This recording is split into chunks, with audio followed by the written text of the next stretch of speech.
Hello, everyone. Welcome to behind the scenes of the hybrid Skift Global Forum 2021. This is today's EventMB webinar in partnership with SpotMe, our event and technology hosts today. My name is Miguel Neves. I'm the editor-in-chief of EventMB, and I'm delighted to be the moderator and host of today's session. We're going to be talking about the Skift Global Forum, the 2021 edition, which you may have seen a few slides as we were going through there.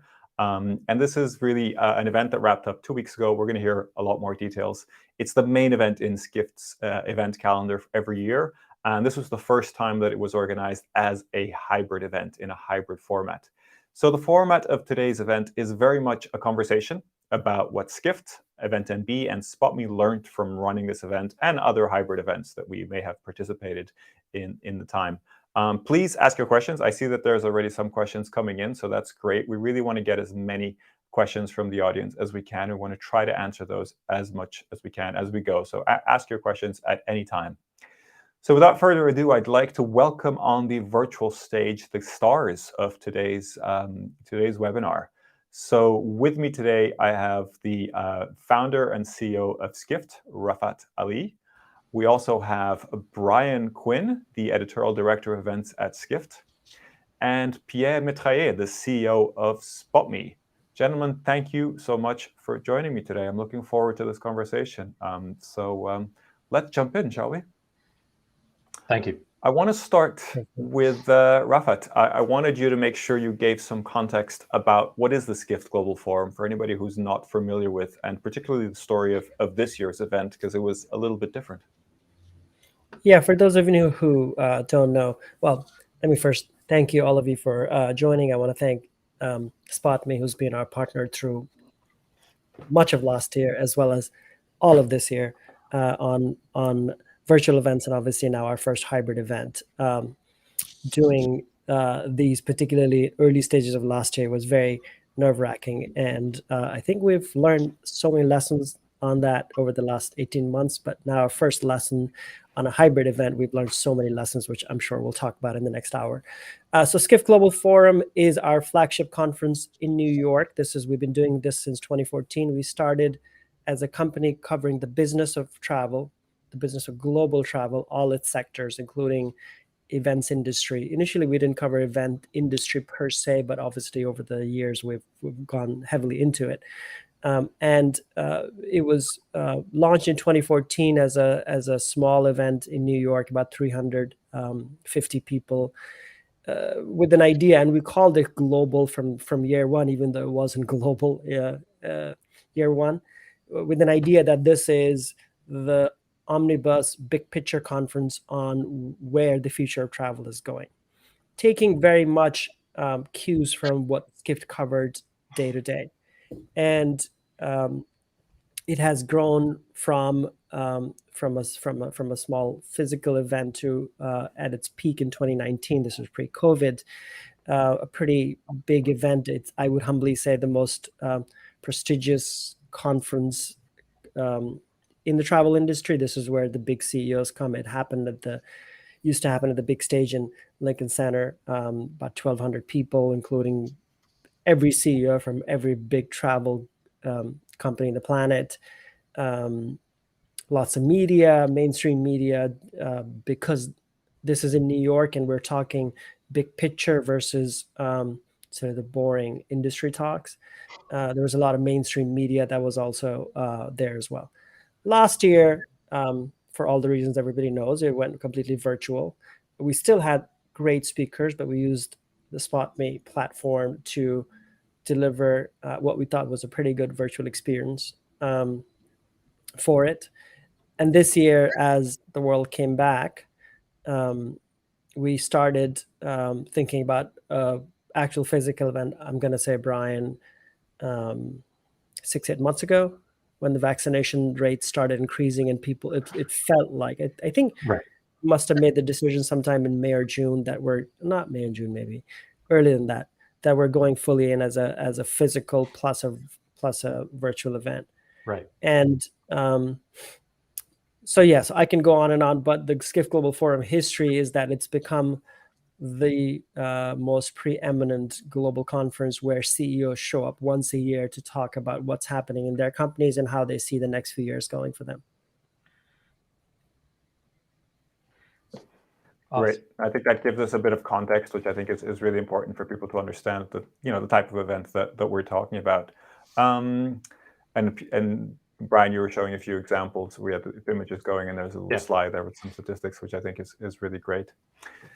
So I wanted to jump to Pierre. I think wanted to get your perspective from SpotMe about your experience of working with Skift and EventMB on various events, and how does this really compare with other organizations to really kind of set the scene from the technology perspective as well? Right.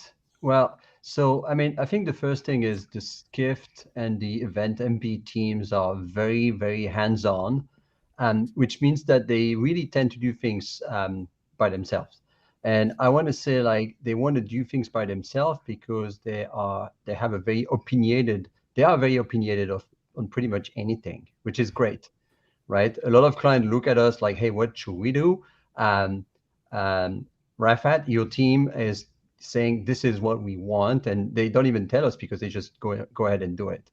I think it speaks, much about like, your vision and how much your team wants to drive this home.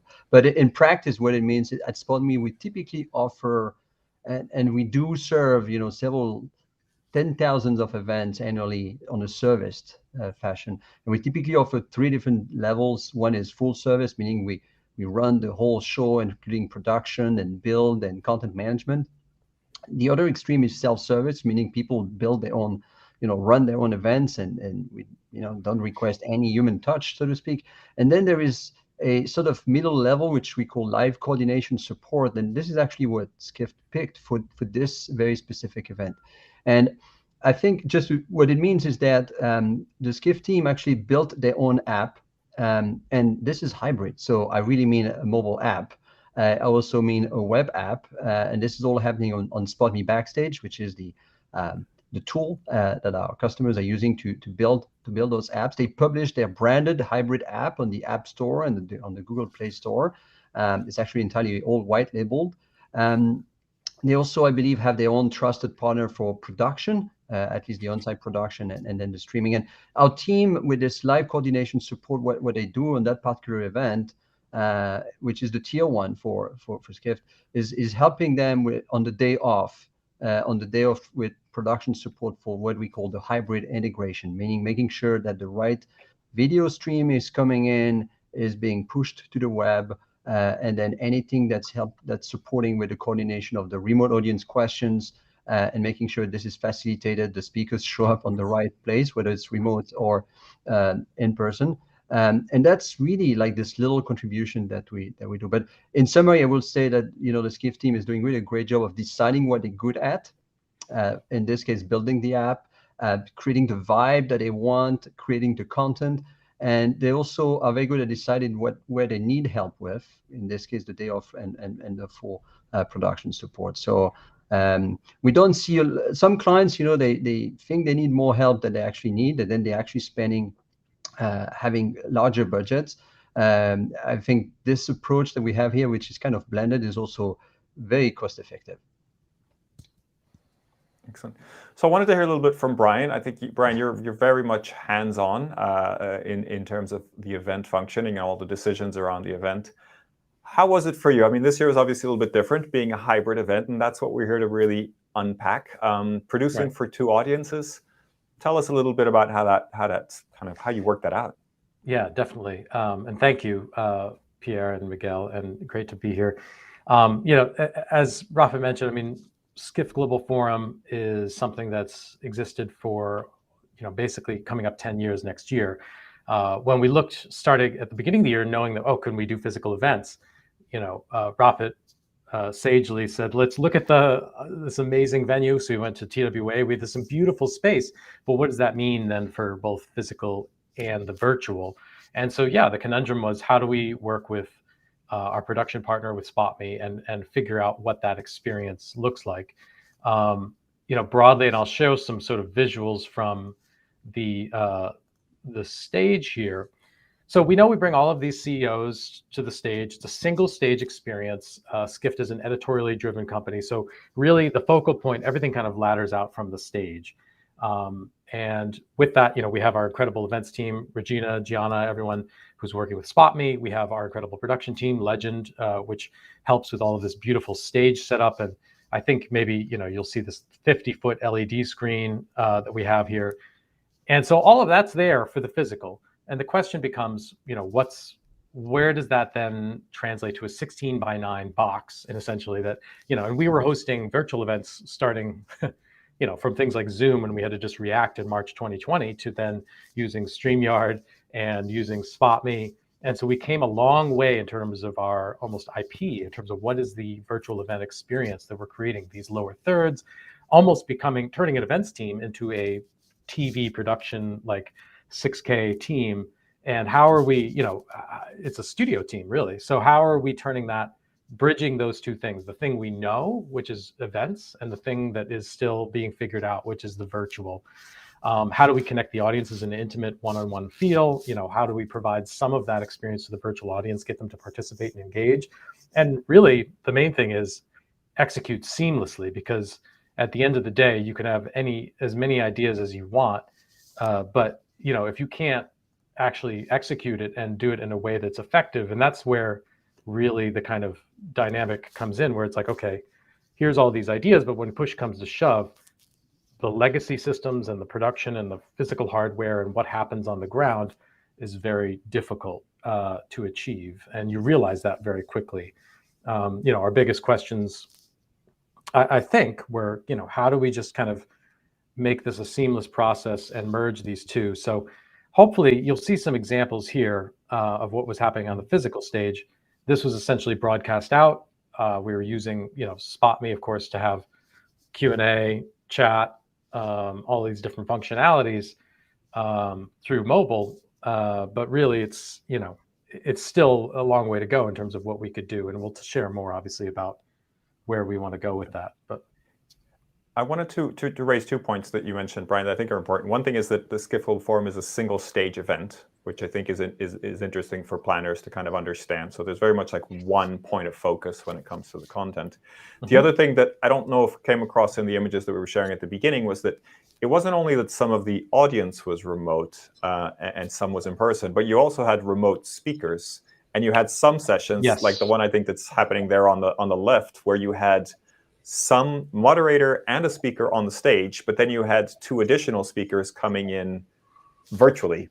And right, that presents a whole set of additional challenges, right? It's not just like, how do you beam this online, but how do you get them to talk to each other and then connect with the audience online?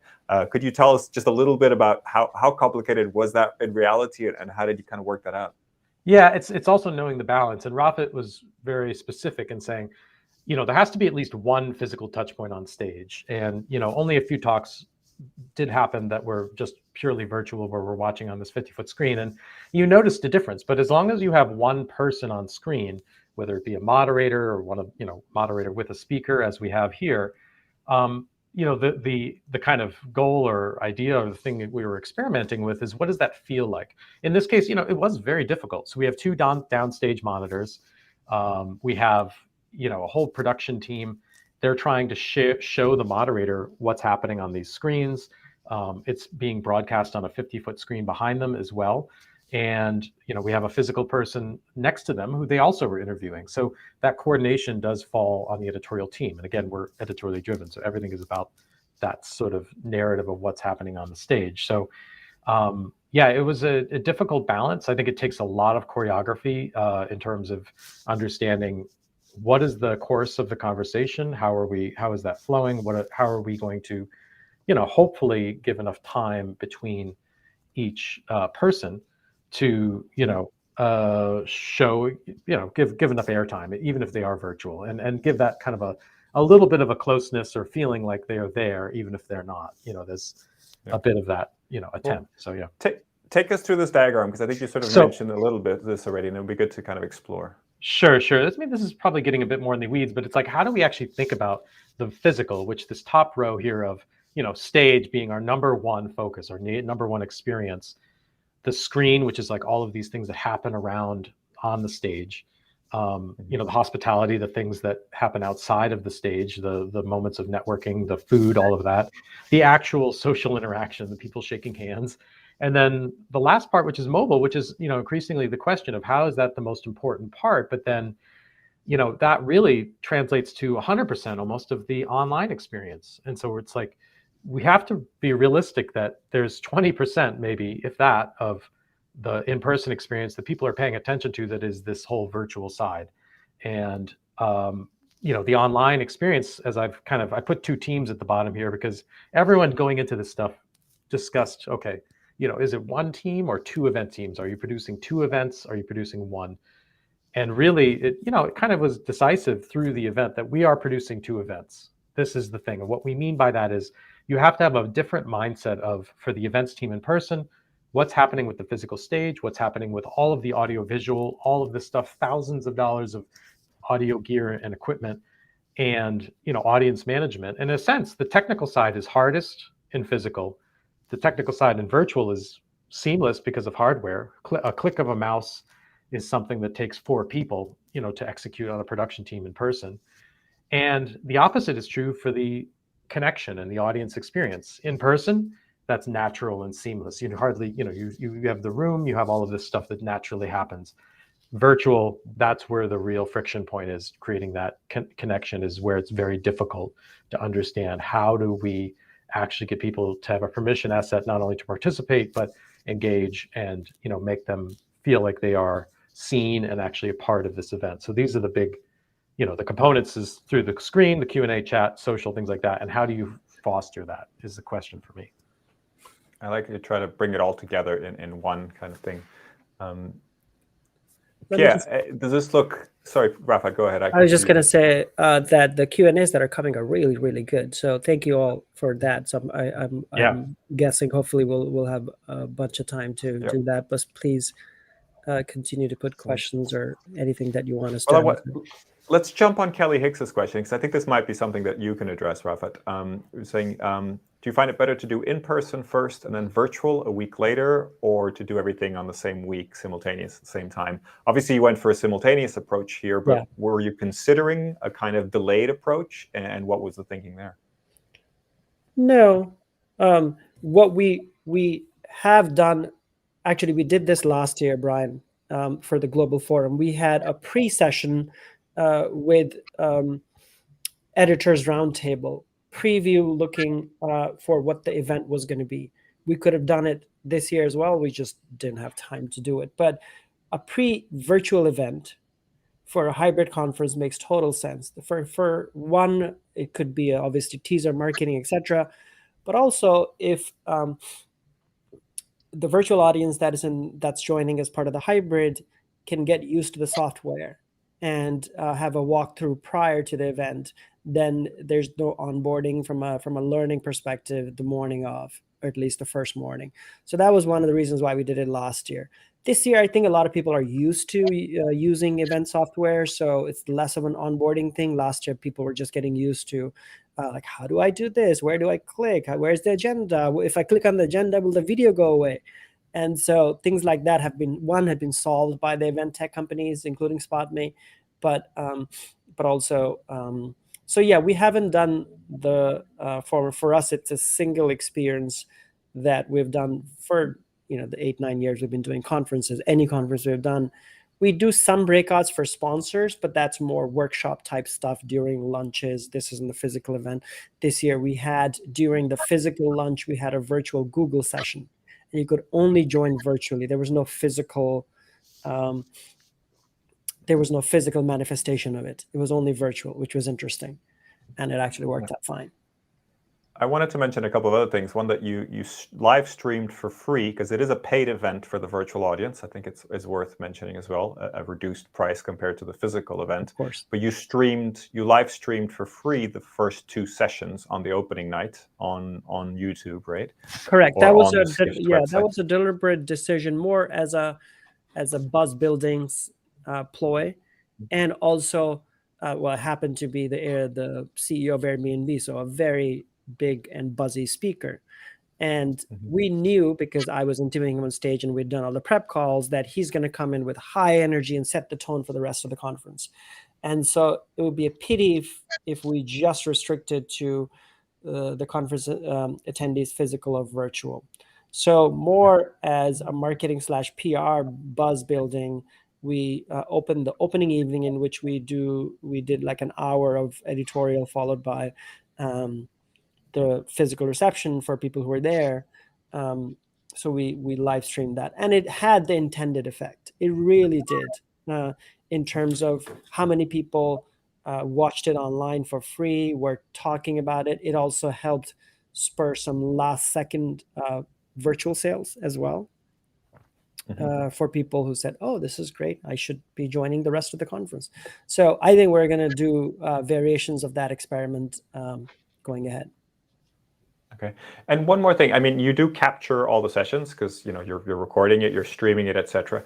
Do you then place the sessions for free online afterwards? Or are they the full sessions? So we've gone back and forth over the last year on it. Again, experimenting, because there's just so many options and new things possible in this new virtual / hybrid world. Initially, when we were doing events last year virtual, we posted them free on YouTube and on our site as separate sessions. Later on, we changed the strategy to this being only for the paid attendees and for paid subscribers of different Skift products. This is Skift Pro, which is our daily news service, or Skift Research, which is our research service. For this global and we were doing it this year as well, until the global forum, where now we're making a decision to use it to post it later on. So all the videos are now available on YouTube, and also as individual stories with the transcript of the talk as part of it, for many reasons, including SEO, also for marketing future conferences, also because these stories form part of a paywall. It helps convert subscriptions to Skift Pro. So there are multiple, you change your marketing strategies or your business strategies based on what it is. I think where we have to get better, and this is a matter of resources purely, is, and I think this as a whole, I think Pierre and I maybe we talked about it last year, maybe earlier this year. I think a very underexploited area of virtual or hybrid events is post-event video. How do we use it? How do we cut it? How do we market it? How do we creatively get insights out of it for our own benefit, obviously, and for our audience benefit as well? I think we're just at the start of it, and I hope companies like SpotMe and others provide post-event video services. I have a feeling either the tools will come built into it, or they'll add creative services as part of it. We have a cool product update for you later, Rafat, because that wasn't just a discussion without follow-up. We actually went and built a product for you. So very cool, very cool. We would love to see. This is, I guess, breaking news, but yes, great.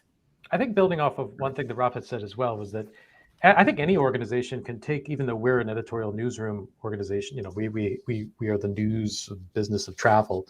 I think any company doing an event could take that approach and take from some of that in terms of the focus on the stage and how much, you know, scrutiny that gets, because I think that people come for the content, right? This is always an evergreen question. Why do people come to your events? For the networking or for the content? And we firmly believe it's for the content, you know, and I think the networking for sure is a big part of that. But you have to lead with great ideas, great people, great, you know, trust really in that, in what happens on stage. Very good. Yeah, I just wanted to get your view. Oh, Rafat, please. I says one question I just want to mention: how was networking interaction between remote and in-person audience facilitated? It was not. Right. I think this is the learning we have to do next year. I think maybe some of the tools will evolve, and this is where I think Brian mentioned TV. TV figured it out 15 years ago. If you remember back from like backstage of Oscars, like the webcam, when webcam was a thing people cared for early in the 15 years ago, and they did behind the scenes of people who are winning on stage and coming backstage and talking. And so the physical audience, obviously there in the studio, in the theater, but also the people who are watching on TV. That type, or a poor man's version of that, has to come for companies like ours. We had a bit of a miss on not having, I know this is one of the questions there somewhere as well, having a host for an MC, virtual, right? yeah, an Right. MC for virtual. I think it's extremely important. At minimum, as Brian said, the people in the room, the room and the physicality takes care of interaction, etc. The Right. virtual people audience needs more shepherding, for lack of a better word, and particularly in between the downtime, lunch breaks, etc. Like this online part here, I mean, that's exactly right. If it's, you have to know your audience, I think, is also one thing. Our audience, you know, they may not always pull out their phone and interact solely in mobile if they're trying to make a handshake business deal. And there was a bit of euphoria of being back in person for the first time. So I think a lot of people were really obsessed with that, you know, that kind of IRL experience. So for the mobile side, what do you do? What are the call to actions to get people to actually pull out their phone either during a talk as a second screen experience or like in between sessions, and partake in that whole online sector, which, or this section here below the green box, which is like, that's what the host should be facilitating, is getting people to not only understand what's happening in this screen, this TV-like experience of the screen, but also engage in the Q&A, the chat, the social. And I think going back to the physical, for our production team in the future, which I would love to do, is, you know, how can I get attendees on stage? This is kind of a back of house view of what's happening. Some images from, you know, we have this whole production team at the back of the room. How am I going to get this crew to take people who are watching virtually and put them on screen, ask a question, participate in some way where people can feel seen? You have that kind of crossover between you know, people that are in the room and the people that aspirationally, you know, may get to ask a question and show their face, or, like I said, be seen, you know, in the room as well. There's something there that's still is not, you know, it takes a lot of production work and timing, obviously, to figure that out. So we're still going to get there, but I think there could be a lot of interesting ways to play with that. Yeah, for us, the year one goal was, can we do a hybrid event sort of in discrete boxes today? We were able to do that. I think the merging of it is what we will learn. And I know Catherine has this question on the right-hand side. I'm seeing, how much does your budget have to grow when planning a hybrid event? I think it's a great question. Brian, you may have a quick answer to it, but it certainly grows, that's for sure. It's almost like you need a hybrid contingency budget, because it's like, if you, as much as you think it's going to take, it can take a lot more once you realize, what are we doing to connect what's been happening through purely online events to the physical, and how difficult that is. These are legacy systems to some degree in events. These are things that have operated for a long time. You know, physical events have been around for decades, and the technology of which, you know, TV technology or video technology, all of that has also been around. It's constantly evolving, but in terms of bridging that gap, yeah, it's something that I would not take lightly in terms of the budget. It's probably the most. Yeah. My guesstimate is it's not knowing the numbers, and apple to apple is hard because the physical audience was much smaller this year compared to previous years. One, because it was COVID still, and obviously the Delta variant hit us as well because of the concern. So only 250 people versus 1,000, 1,200 people. So our physical budget was definitely much smaller compared to when we had a full. This is obviously most of the money goes in catering in that case. I would say probably 25% is my guess. If you just, if I was to give you a broad number of like 25% additional virtual budget, is, you know, that's a very broad, I don't even know if that's, it could be anywhere from 15 to 25% more just to bring that. And if you want to do more bells and whistles on figuring out how to do backstage videos and hosts and all this other stuff, it probably is higher as well. So I think, yeah, go ahead. It may be worth also, you know, making the point that the Skift Global Forum was already a highly produced event with a lot of cameras, a lot of lights, a lot of video. So there isn't that sort of going from a a low-key, just in-person event that then goes virtual, right? You have most of the setting is there. Minute to minute is accounted for. So it's and also very, very, very militant about starting on time, ending on time, sessions being on time. Like we will do anything to make sure that our sessions are on time. Yeah. So I wanted to just clarify one point. That we did actually use the SpotMe app for questions from the audience for both the live audience and the virtual audience. So in a sense, there is a connection between the audiences there. Yeah. It's not a networking session kind of connection, but there is a connection in some sense. There is a connection. I would say that mobile app is where the physical, it has the most chance of the physical and the virtual audience connecting together in an ideal situation. I think we were learning, this was our first event. The SpotMe mobile app worked perfectly. In fact, it was working a little too perfectly where I was sitting in the audience and I opened up the app and the live stream started playing and I heard it from some of the other folks that, through those 3 days that were opening the app and the live stream video started playing while they're watching the thing. So I'm sure, Pierre, you'll build some of that, like some sort of intelligent thing that makes sure default muting to figure out you're actually in person. Yeah, something like that. But yeah, I think mobile app is where it will come together, both in terms of chat and in terms of networking. I think, and Pierre, I'm sure you will agree with this, in terms of virtual networking, it feels like we're really in the first innings of technology and what I guess I would call interaction tech. And I'm sure you and your team and the industry itself, there's so much to come in the next year and the next few years in terms of not only virtual networking, but obviously virtual and physical networking blended. The main thing we're seeing here, and it's interesting because I've seen a couple of questions on this. It's the focus has shifted from, hey, how do I merge like all the people remote with all the people in person?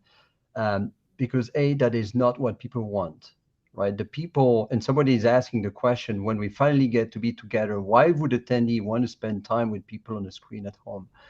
I don't think they want. I think some people join remote because they're interested in the content. Some other people join in person. I mean, I don't want to start that debate, but to answer your question, Rafat, the big focus right now is on segmenting the audiences. And you've described this perfectly. You said, I'm going to have an open audience that has, 2 free sessions as a sneak preview to create some sort of buzz. And then you had the paid attendees who were on site. And I'm sure you have, within those attendees, you have probably different groups. You probably have the VIPs, the press, et cetera, et cetera. So even within the in-person group, you can you can segment it and put them in different rooms or simply create a different experience, put different data. For example, I can imagine that, for example, the press may get more or may get less. The VIPs may get more access to certain sessions, etc. So I think before we even think about like how do we create a big networking experience, it's like how can we create multiple experiences for all these different audiences that we have? And segmentation and targeting, that's something that every single customers that we are working with today, we're spending a lot of time building and architecting those different audiences. I want to clarify, Norella is asking 25% more than an in-event or virtual. I would say 25% more than an in-person event. So a hybrid event would cost more because you're basically doing 2 conferences. Yeah. I wanted to explore the topic that you already mentioned, Rafat, and I think, Pierre, you also mentioned that you'd seen this at other events, this idea that sort of a hybrid attendee, and it's happening more than we would imagine that's happening, which is somebody's at a conference in person, but they're still essentially participating on their phones. Tell us how you're seeing this at other events. How do we kind of prepare for this situation? Well, so the funny thing is we realized that actually the live streaming of the session being made available on the mobile app and on the web, we will think, okay, only the remote attendees will enjoy that.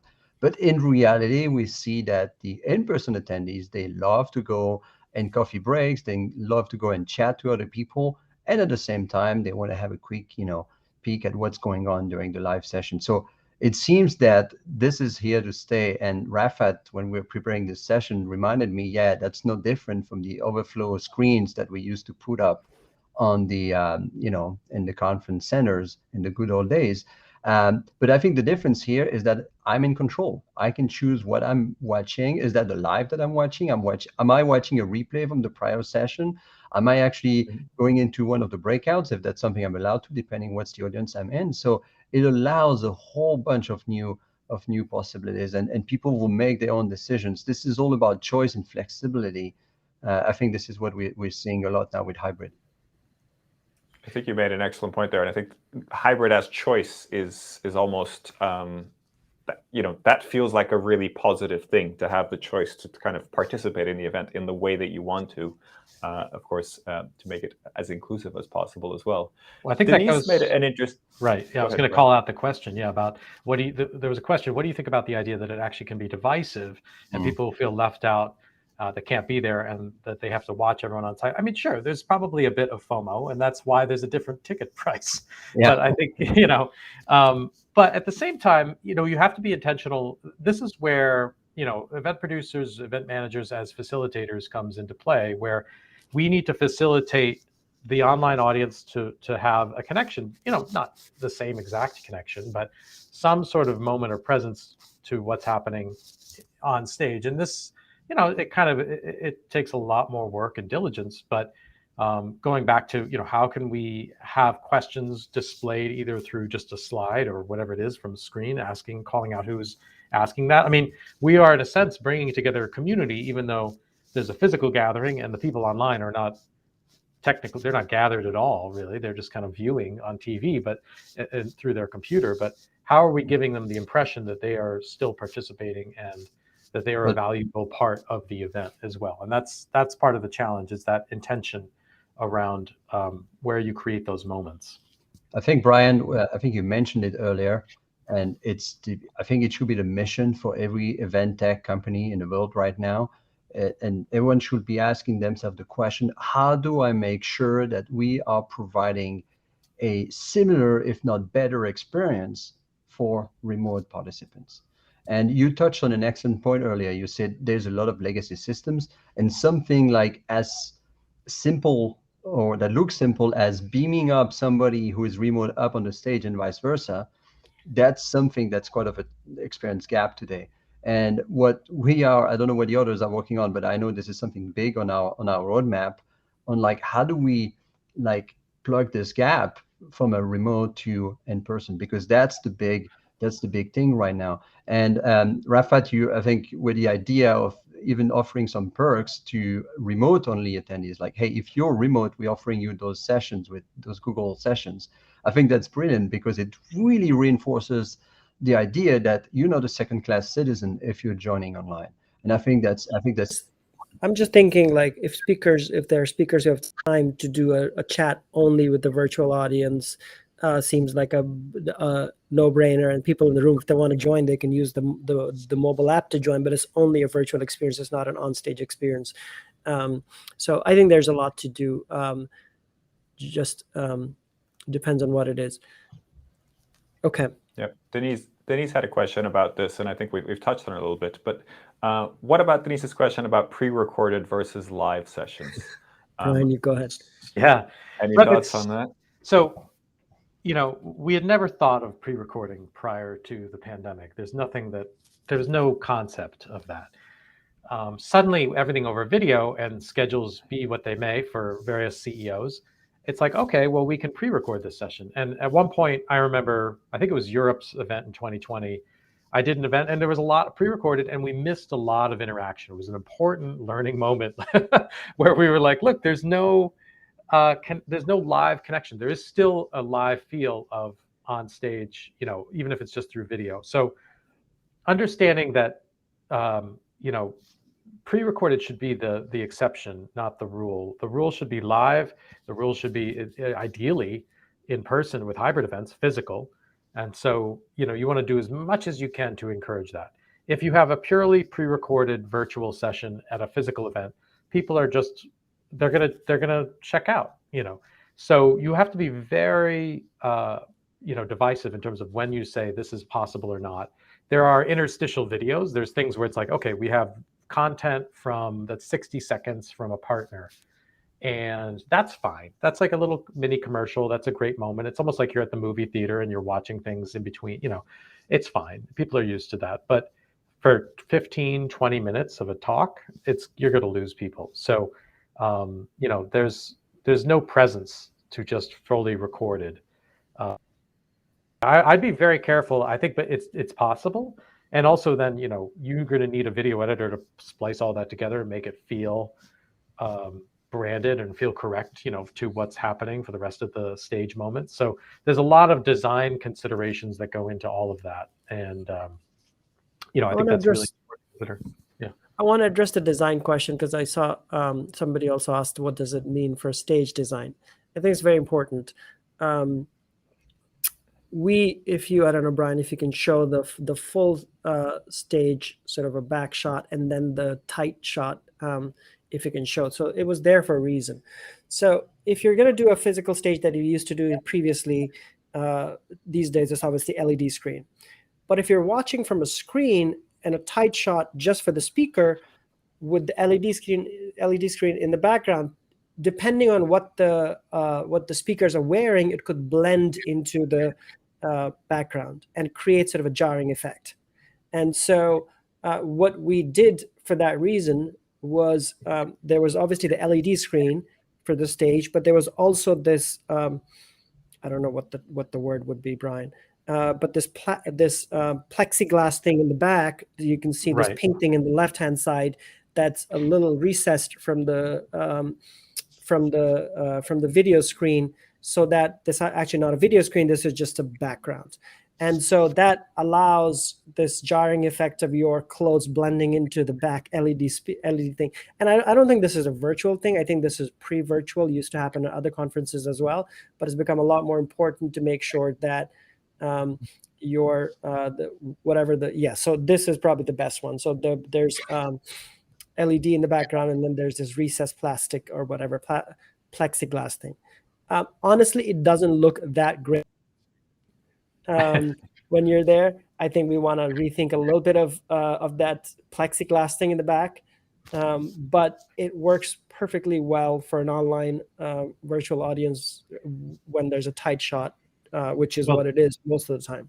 Right. If you're fortunate like we are to invest in having a 50-foot LED wall behind on your stage, the moire effect is what you'd want to avoid. Is this that problem that can happen with the video when you're pointing a camera at those LED screens. So that was the intention behind all of this. So everything, you're producing a TV show.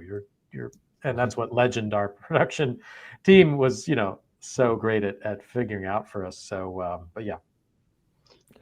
I wanted to, there was actually a couple of questions that all revolve around the same topic, and I think it's Denise asking, like, I have a virtual audience with 50 countries, and I assume, Denise, that you also have an in-person audience at some place, and she's asking, like, should I rebroadcast at a time zone at a friendly schedule or on demand? And then there are like 2 or 3 questions on like pre-recorded with live Q&A, which we call SimLive, for example.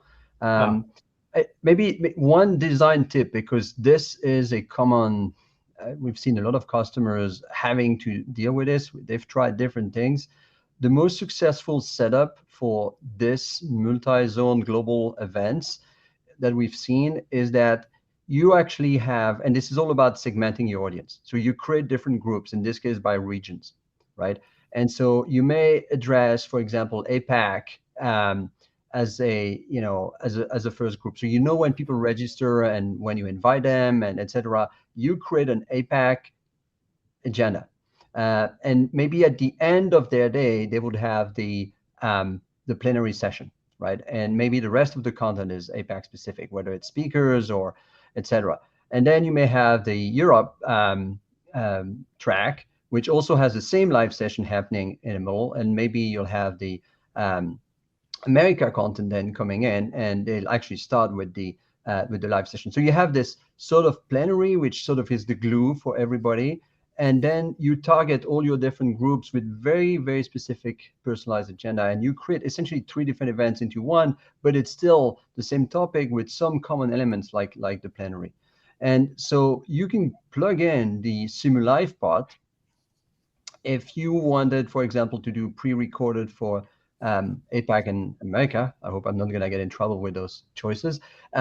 And so you could still bring the speakers toward the end just to address to serve the Q&A, but you don't have them to redo the same live session 2 or 3 times. So it's mix and match, but the key thing is segment the audience and find a common moment where everyone is coming together, because at the end it's still one event. We've seen this, it works really well.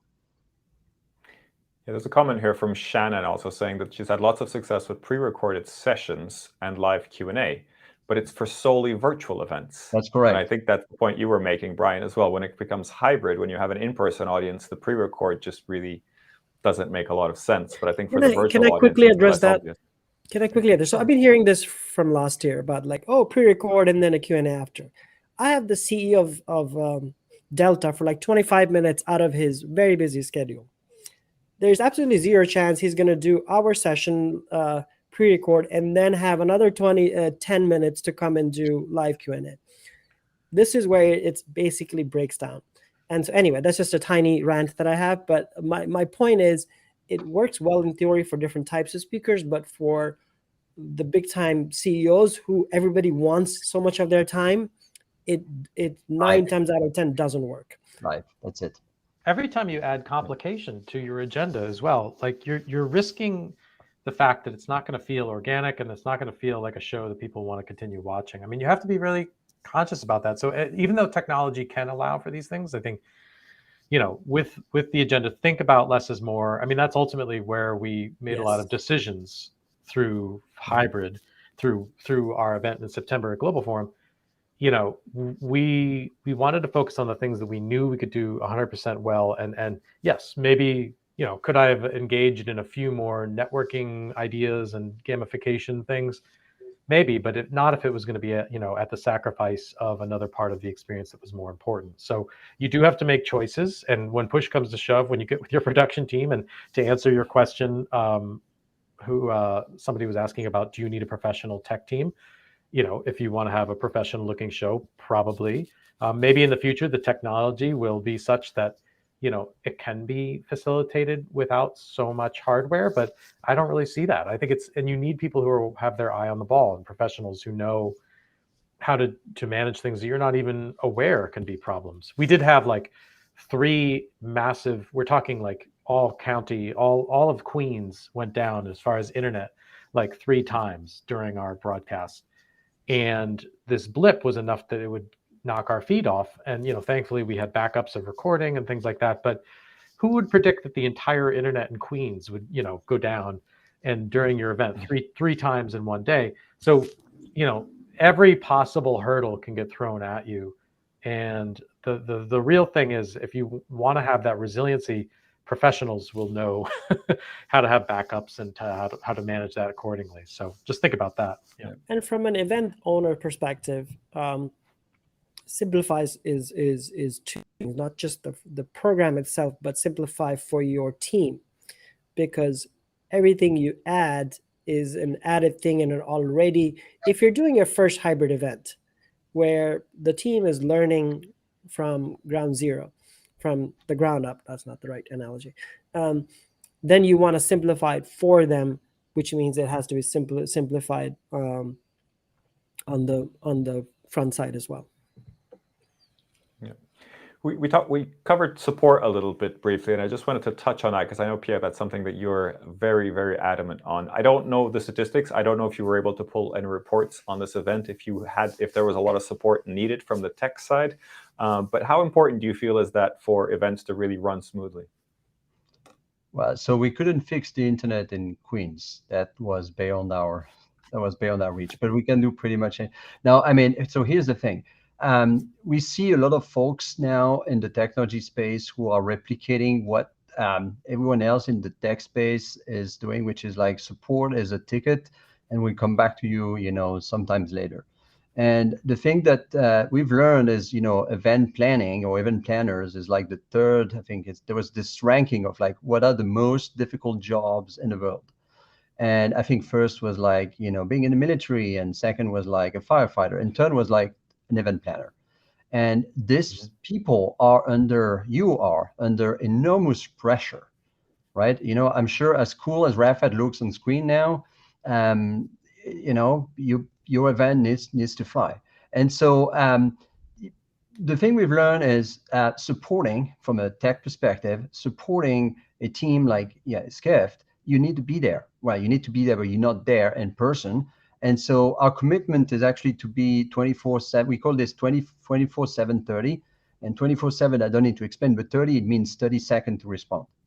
And so it's actually it starts with a chat on the back end where, hey, I'm not sure anymore how I can do a multiple choice polling question with a condition. Can you help me with this? I just, my boss just had an idea that's something I needed to launch. I'm not sure how. And 30-second max is when somebody is going to help you. And this is for the initial response. Sometimes we also get on a video call to further help. And so I think this is something that's hugely important, because as an event planner, you're so into it. It's so such pressure. It's so stressful, and we've all done this here.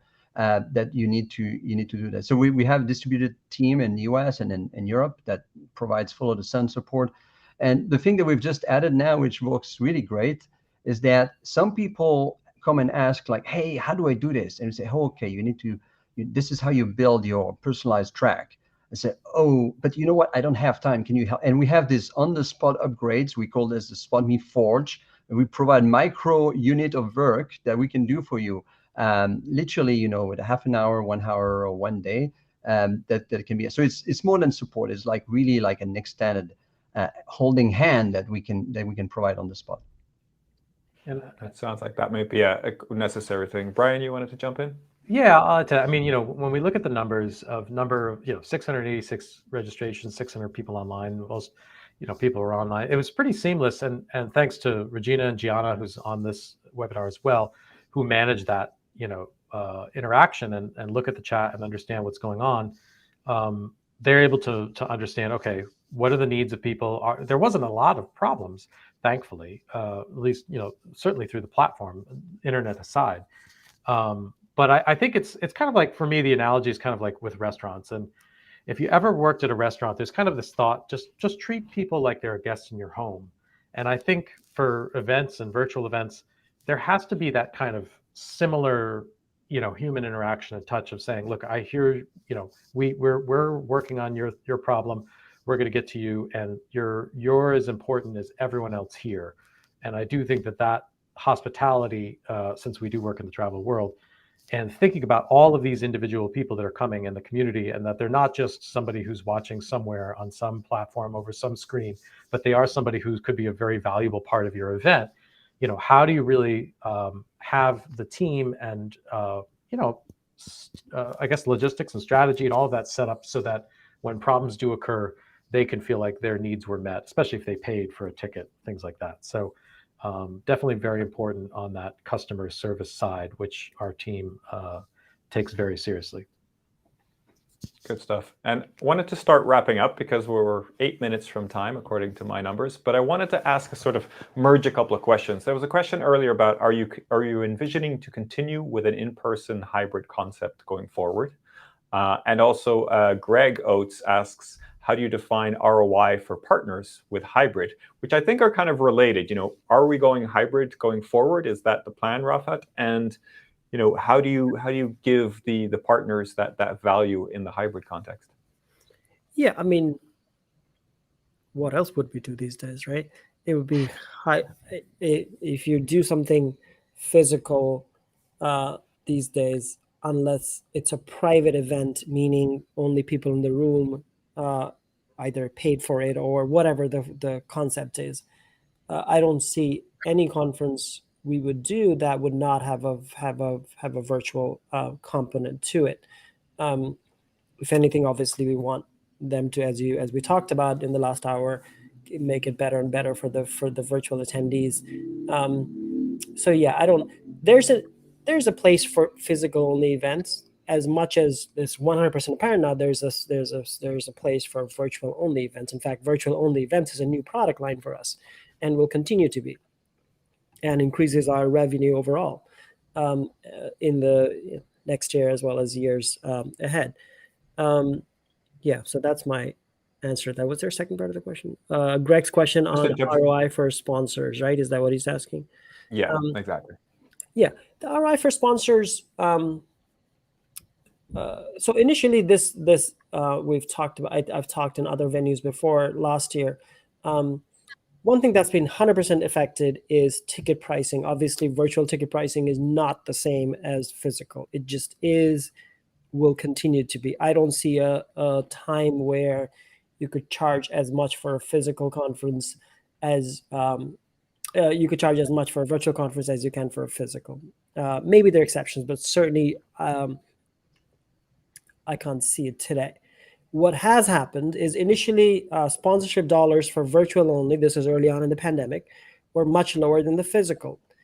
An amazing thing happened over last year and this year. Our virtual only event sponsorship dollars are almost or at the same level as physical used to be, which to me is incredible. One, it's obviously a big kudos to our team, our sales team that works really hard at it, and our Skiftex team that makes sure that they deliver for the sponsor.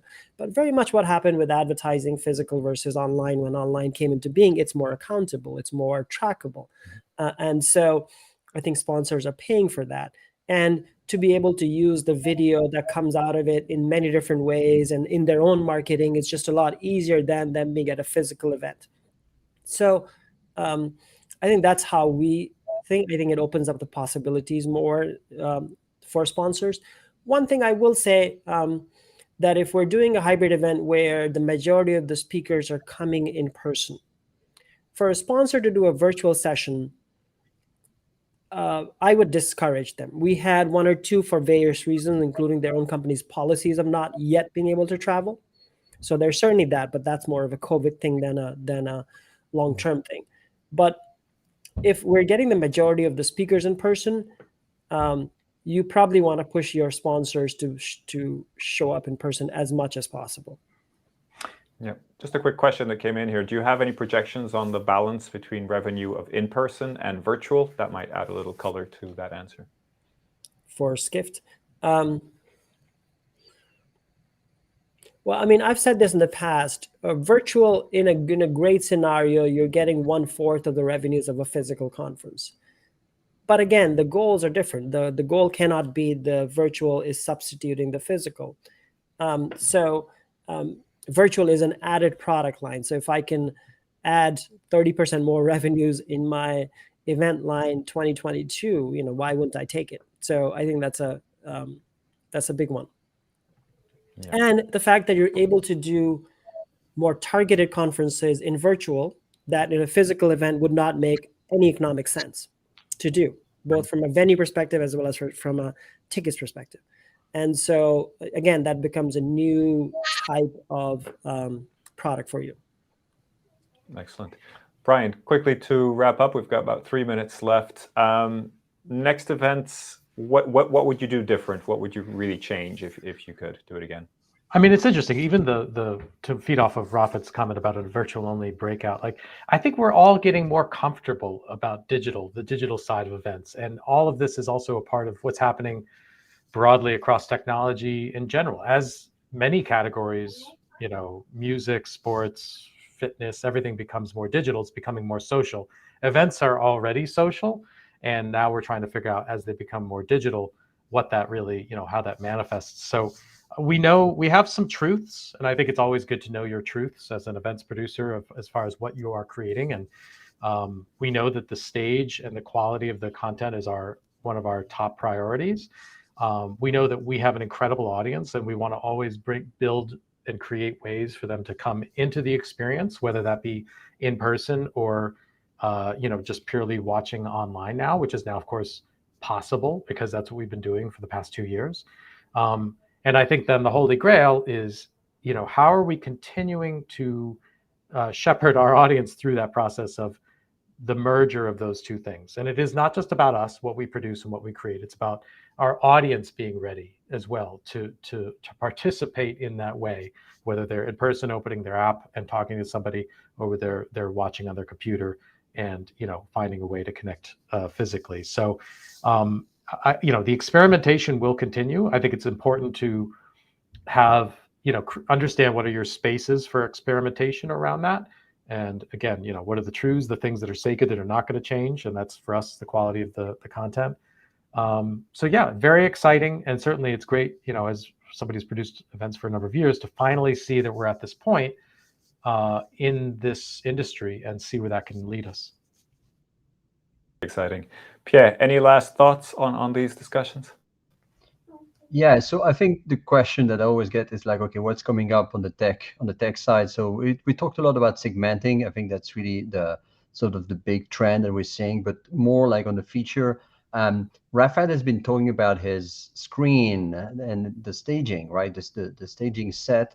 I think there's a lot that the technology can also bring on the staging set, and it's like all the interaction, like the Q&A, the polling, and even the claps, bringing pictures into pictures that could be part and basically help dress that stage. That's the thing that we're working on right now. So it's really like infusing that remote feeling back into the stage, and there's so much more we can do here, because all that interactions right now essentially stays on a mobile app or on a web browser. Nothing against those things, but the real action is actually happening on the screen, and it sort of has a virtuous loop, because people see there's interaction on the screen, so they interact more, etc. So that really that's one of the big things. I completely agree, Pierre. Give us the tools to show and tell what's happening in mobile. It's coming. It's coming. The next thing is bringing remote participants onto the stage. It's literally like beam me up, and that's it. So that's what we're talking about here. And then the last thing is, Rafat, you've been talking about all this content. It'd be great if we can use it for marketing purposes, etc., etc. So we're working on a very special product that we're going to be releasing during the quarter that will actually help you aggregate all this content, slice and dice it, and it will do a great job at extending the event shelf life. That's really what we want to do, because we think an event of 3 days should really be, a marketing device of 250 days. So stay tuned. That sounds exciting. Great to hear. We'd love to look at it first. Excellent. Rafat, Brian, Pierre, thank you so much for joining me today. It's been really interesting. Thank you to the audience for being here. We kept everybody pretty much on throughout, so thank you for being it. We're a little bit over time, so apologies for that. We are going to provide you with a recording of the session, so after the session, once it's available, we'll email it to everybody, so there is a recording. Sorry we couldn't get to all the questions, but we got through about half maybe of the questions, which I think is pretty good going, and hopefully you enjoyed that interaction and it made it worth your while to be here for this hour. So thank you again on behalf of EventMB, Skift, and SpotMe. Thank you for watching, and hope to see you again at an EventMB webinar very soon. Good night, everybody, or rest of a good day wherever you are in the world. Thank you, Miguel. Thank you, Pierre.